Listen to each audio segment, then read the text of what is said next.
கடகராசி ஆயில்ய நட்சத்திரம் 42 வயசு ஆகுது. உங்களுக்கு இந்த வருஷம் கார் வாங்குவதற்கு வாய்ப்பு இருக்குதா? ஸோ அதுபோக வேலையில புரமோஷன் கிடைக்குமா? ஃபினான்சியல் ஸ்டேட்டஸ்லாம் நல்லா போகுமா? அப்படின்ற ஒரு கேள்வி ஆட்டோமேட்டிக்கா வந்துருச்சு. ஸோ அப்ப இந்த கடகராசிக்காரங்களுக்கு ஜென்ம குரு. ஸோ அப்ப ஜென்ம குருனாலே குரு அதிசாரத்துல உங்க ராசியில டிசம்பர் வரைக்கும் ராசியில நிப்பார். அப்ப ராசியில நிக்கிற குரு பகவான் உங்களோட பூரிய ஸ்தானத்த 5ஆம் பார்வையா பார்க்கறதுனால, உங்களுக்கு இந்த வருஷம் டிசம்பர் வரைக்கும் புதுசா வாகனம் வாங்குவதற்குரிய யோகம் இருக்கு. அதுலயும் இன்னைக்கு டேட்டுக்கு செவ்வாய் வேற டிரான்ஸ்ஃபர் ஆகி பூர்வ ஸ்தானத்துல ஆட்சி பெற்று நிற்கிறார். அப்ப செவ்வாய் டிரான்ஸ்ஃபர்ல வந்துட்டாலே அடுத்த 45 நாளுக்கு இந்த வாகன யோகங்களை ஏற்படுத்துவாரு.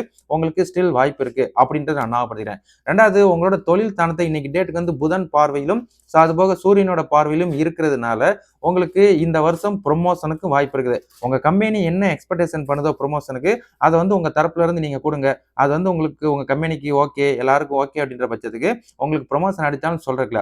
அதே பினான்சியல் ரிலேட்டடாகவும் இந்த வருஷம் உங்களோட தொழில் ஸ்தானத்தை அடுத்த மாசம் 4ஆம் தேதி சுக்கிரனும் டிரான்ஸ்ஃபர் ஆகி தொழில் ஸ்தானத்தை 7ஆம் பார்வையா பார்க்கறதுனால ஸோ அப்ப இந்த வருஷம் உங்களுக்கு தொழில் ஸ்தானத்துல இம்ப்ரூவ்மெண்ட் இருக்கும். அதே பினான்சியல்லி இம்ப்ரூவ்மெண்ட் இருக்கும். ஸோ அப்படின்றத நான் படிக்கிறேன். இந்த வருஷம் உங்களோட வருஷம் தான். நீங்க மிஸ் பண்ணாம கரெக்டா ஃபாலோ பண்ணிட்டீங்கன்னா சிறப்பா மேலே இருந்துறீங்க. ஸோ இது உங்களுக்கு இந்த செவ்வாய் டிரான்ஸ்ஃபர் வச்சு, குரு டிரான்ஸ்ஃபர் வச்சு, சுக்கிரன் அதுபோக சூரியன் புதன் டிரான்ஸ்ஃபர் வச்சு தான் உங்களுக்கு பலன்கள் இப்போதைக்கு சொல்லியிருக்கிறேன். நீங்க அதை கரெக்டா ஃபாலோ பண்ணிக்கோங்க. மற்றபடி சனியை நீங்க பார்க்கணும் அவசியம் இல்லை. சனி அஷ்டத்துல தான் இருக்காரு.